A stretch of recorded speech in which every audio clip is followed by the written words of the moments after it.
Premier Heating and Air is now offering all homeowners up to $2,000 instant rebate and up to $2,000 federal tax credit with the purchase of a qualifying HVAC system. Financing available for all homeowners. So call Premier Heating and Air today and get up to $2,000 instant rebate and up to $2,000 federal tax credit with qualifying HVAC system. Premier Heating and Air, a locally owned and operated company. Offer ends 11/30/23. Proud to be an American, where at least I know I'm free, and I won't forget the men who... Hello everyone and welcome out to the VA today. We are here with Lillian Braziel, employee here at the VA, but more importantly a veteran, and we're looking at veterans all month long. We hope you're enjoying the programming we're putting on. We salute you for your service. Thank you so much for what you've done for our country, Lillian. Thank you. Yeah. So tell us a little bit about yourself. You married? I am. I'm married. I have a son. He's 17, and I'm from Wheeler County, Georgia. Mm-hmm. The actual town that I live in is Glenwood. You probably have no idea where that is. We know exactly where Glenwood is. Yes. I've served in the military for 20 years, specifically with the 48th Brigade in the Georgia Army National Guard. Mm-hmm. I deployed to Afghanistan 2009, 2010, and I did some other mobilizations stateside. Mm-hmm. Now, Lillian, where did you grow up? I grew up in McRae, Georgia. All right. Yes. So you're pretty well at home. I am, yes. Yeah. And so you graduated from high school and you went straight into the military? Yes, I actually I did dual enrollment in my senior year of high school. So I was 17 when I joined, and I did basic training like between my junior and senior year of high school, and then right after that I did my AIT, which is my job training. Mm-hmm. Yep. AIT? Yes. Okay, and what does that stand for? Advanced individual training, and that's my job specific training. So that's where I learned how to do my individual job in the military. All right, and so does your family, most of your family, have they been in the military? Is that why you joined? Or? I have some family members that were in the military. My dad actually was in the Army. Mm-hmm. My aunt Rose, which is, she's my mom's sister, we're really close. She's in the Army as well. Yeah, yeah. And so you finished basic training. Where'd you go? I went to Fort Leonard Wood for basic training. Wow. It was hot. Yes. Yeah. And you finished that. What was your next step? My next step after I went there, I went to Virginia for my advanced individual training, Fort Lee, mm-hmm. which was really nice in comparison to Fort Leonard Wood. Yeah. Yeah. Just kept getting better? Yes. Yep. Yeah. What after that? And then after that, I was stationed here in Dublin with Alpha Company 148th Brigade Support Battalion, and I pretty much stayed with that unit throughout my career. Mm-hmm. Yeah. Yes. And then you were actually in some military actions, weren't you? Yes. So with Alpha Company 148, I deployed to Afghanistan. That was from 2009 to 2010. Yeah. We were in Camp Phoenix and at FOB Gardez during that time. Man, Afghanistan in that period of time in the late 2000s was really a tough time for us, wasn't it? Yes. Had a lot of soldiers over there, didn't we? We did. We had a lot of soldiers. Yeah. What was that like for you? When you were deployed, you went there. How did that play out for you? Let's reenact some of that so that our viewers can kind of understand what you went through. So very, very different from being here in the United States, of course. My actual job was petroleum supply. So as a petroleum supply specialist, we would account for all the fuel, make sure that the fuel was usable, distribute fuel to all the generators, which is how we had electricity on the bases where we lived, to all of the vehicles, including our aircraft. Yeah. So that was my day-to-day operations in Afghanistan. A lot of fuel. Yes. I mean, we're talking about tanker trucks of fuel just constantly, aren't you? Yes. Yeah. How do you run a city with fuel, with generators? And that's what it was, wasn't it? Yes. Yeah. So a lot of logistics involved. Yes. Yeah. So you got a good mind for that. You wrap your mind around it. Yes. So in the time over there, you dealt with a lot of people in the military who actually, went out, and not that you weren't in harm's way because everybody over there was in harm's way, but Yes. would handle conflict, were in conflict. You have interaction with those soldiers there? Yes. Yeah. And so how long were you in Afghanistan? I was in Afghanistan for a year. Okay. And then came back to the United States? Yes. And what was the next step for you? So when I came back from Afghanistan, that's when I actually made the decision to go to school to be a nurse. So I enrolled at Middle Georgia State University and completed my nursing degree, and then worked at one of the local hospitals in Vidalia for a while, and then I came over to the VA to work as a nurse here. Mm-hmm. All right. So you come out of the military and you say, hey, I think I want to be a nurse. Yep. Had you thought about that before, or it was just Actually, no, Wow. I didn't. I didn't decide that I wanted to be a nurse until after my deployment in Afghanistan. Okay. Yeah. And so you come back and get your education. Good for you. Yes. And work for a period of time, and then you want to come to the VA. Now, what are your roles here at the VA? My current role is simulation coordinator, which is in nursing education. I do a lot of teaching other nurses how to do skills and helping to develop different trainings for the facility. Wow. Yeah. Yeah. And so your actual title? RN simulation coordinator. Yeah. Yes. So you deal with a lot of different people, Yes. all in the nursing field, Yep. training them up. Yes. About how many nurses are out here at the VA? Oh my gosh, we have hundreds Wow. of nurses. Yeah, got to. Yes. Yeah, and what do you have some type of motto that you put forth, a mission statement as a unit of nurses for caring for our vets? My personal mission statement is to prepare nurses here to provide the best care for our veterans. Yes. Are you always looking for nurses? You're always looking for more help? Yes. Yeah. Yeah. Figure we put that plug out there for you because it's a great place to work, isn't it? the It VA? is. It really is. Yeah.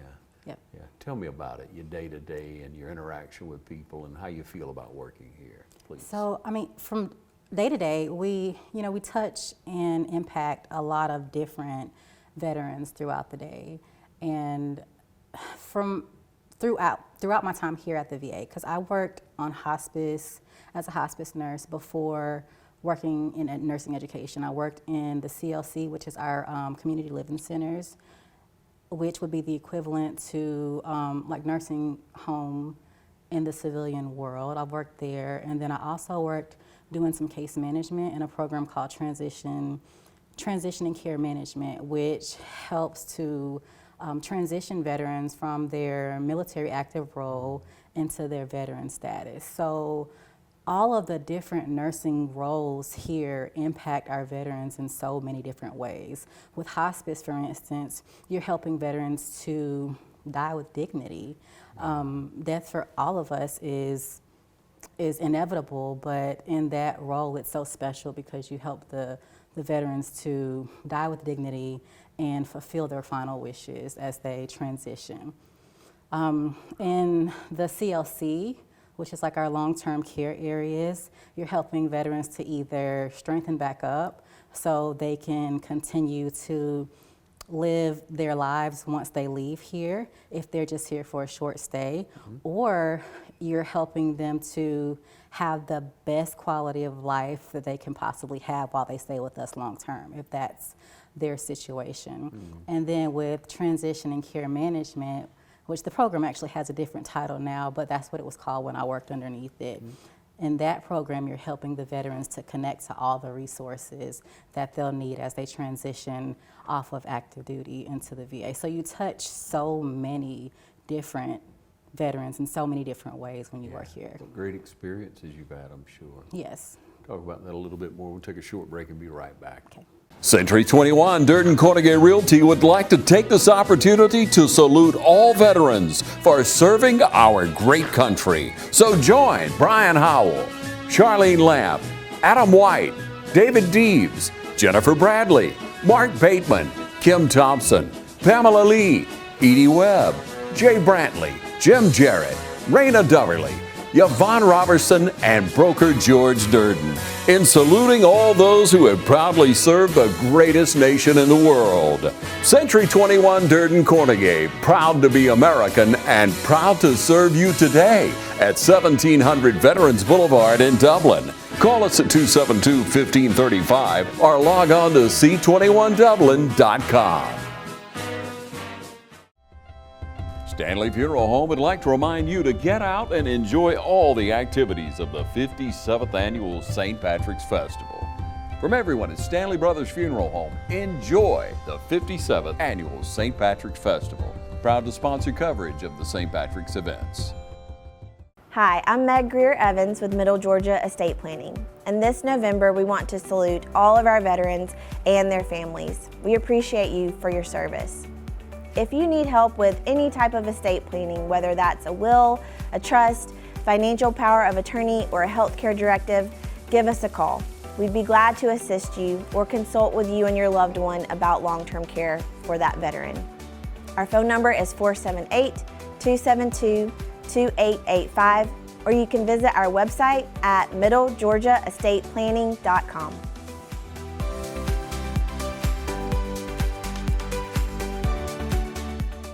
Back with Lillian Braziel here at the VA for Veterans Month, and you know, when we think about how to help someone die with dignity,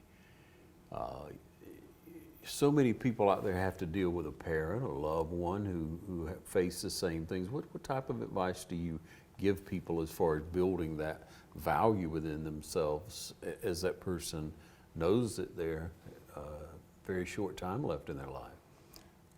The main advice that I would have for them is to just appreciate the time that you still have with that person, and to try your best to respect their wishes and accommodating them as they spend their final days here on earth.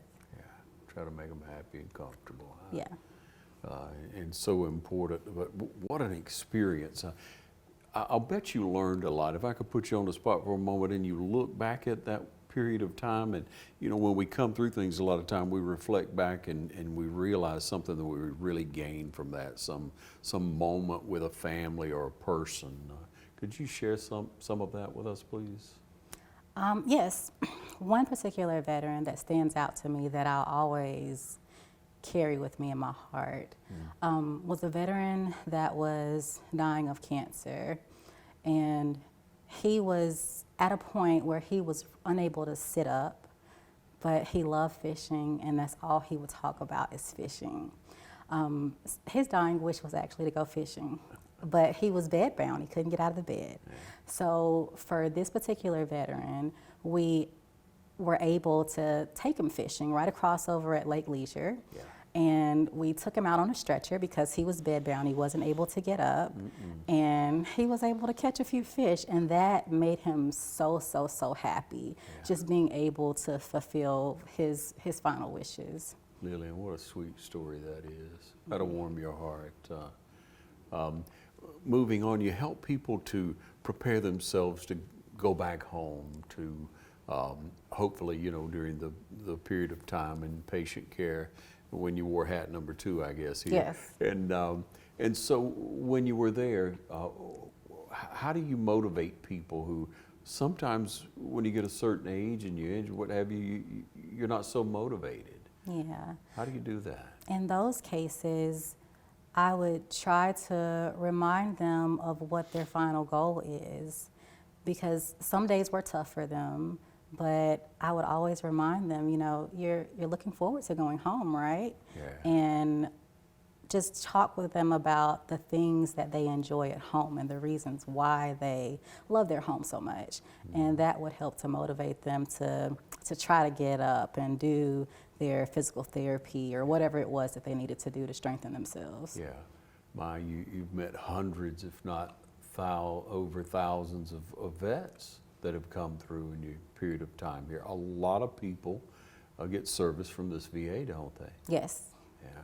And so, you know, you get to hear different stories, I guess. You see different lifestyles, and we all take things in life from various perspectives. You know, it's from our upbringing, environment, what have you, and then our experiences in life that really shape us. But when you look at those, what do you think the consensus of all vets comment to the general population would be about their service to the United States?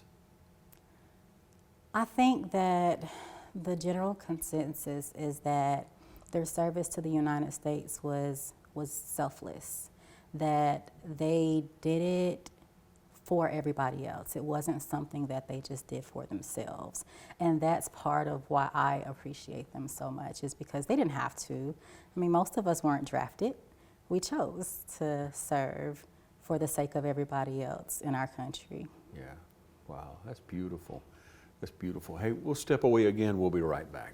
It's hunting season at Roach Farm and Garden.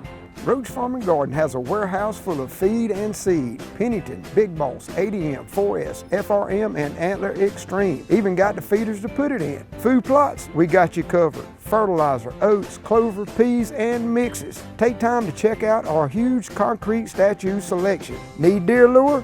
Fresh Voodoo always on the counter. We've got something for everybody at Roach Farm and Garden. 2 locations, Dublin and Wrightsville.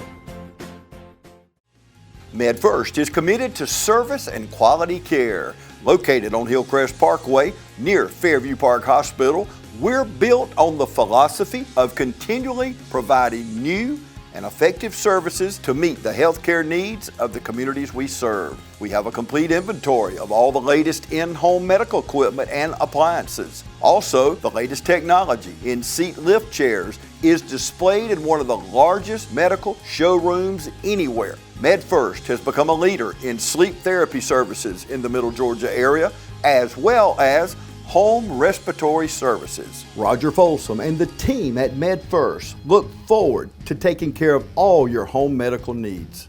So call us today at 478-274-1900 or come by and see us at 1204 Hillcrest Parkway. Hi, I'm Brandy, and I would like to invite you to experience our newly renovated mammography suite at the Fairview Park Hospital Breast Center. Our breast center has its own dedicated entrance with a relaxing boutique-like waiting area. You can make your appointment online anytime at fairviewparkhospital.com or by calling 478-274-3919. Most appointments take 30 minutes or less, and we will have your results back to your doctor within 24 hours.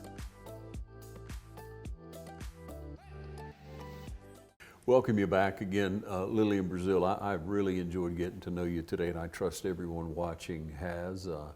And Glenwood is even more special place to me now. Yes. Yeah. Yep. Yeah, great little community. But you drive back and forth every day. You know, it's a short little drive, but it gives you a moment. It does. It gives you a moment to prepare before you come in, of course, and then to, you know, to process it all at the end of the day. You have any certain routine or things you like to think about in the morning? No, normally the morning is the time for me to clear my mind to prepare for the day. So a lot of the times when I drive to work in the morning, I drive to work in silence just to have that time to clear my mind to prepare for my day. Yeah, when you get here, it's pretty active, pretty noisy. Yes. Yeah. And the same thing in the afternoon, Lillian? Yes. Yeah. Yeah. Gives me a time to decompress. Wonderful. Yes. Wonderful. Hey, I'd like to congratulate you. You are with child. Yes, thank you. Second child. You have one, you Yes. said 17, and Yes. along comes another. Yep. Yeah, that's beautiful. Thank you. Yeah, congratulations to you. You're a very optimistic person, aren't you? Yes. Yeah. How do you keep that optimism? What do you think keeps you optimistic? I think being goal-oriented keeps me optimistic. So in my day-to-day work, I have goals, and then like in my personal life, I also have goals. So those goals keep me optimistic. Mm-hmm. Yeah. In looking at your life and starting out National Guard, let's speak to young people out there who may be looking at that for an option. What would you say to them? I would say that it was a great experience. I met people, I experienced things that I would probably otherwise never have an opportunity to experience. And then those people that I met have become a lifelong network. So I can have an issue where I need assistance with anything really, and there's somebody in my network that can assist me because of all the people that I've met throughout the time served in the military. Wow, what I hear out of that is everybody needs help. Everybody needs advice. We need people to speak with. We need a network of people who can help us in life. Yes. And so it's good to develop that early and keep it strong. Yes. Wonderful, wonderful. Well, you got a long way to go, but I must ask, I trust you have a long way to go, but I must ask, what type of legacy do you hope to leave in this world? I hope that the legacy that I leave is a positive one. And I would hope that when people think about me after I've gone on, that they say, well, she was a great nurse. And she would do anything that she could do to help you. That's what I hope people say about me when I've gone on. That's wonderful. Lillian Braziel, everyone, thank you. And I'm proud to be an American, where at least I know I'm free. And I won't forget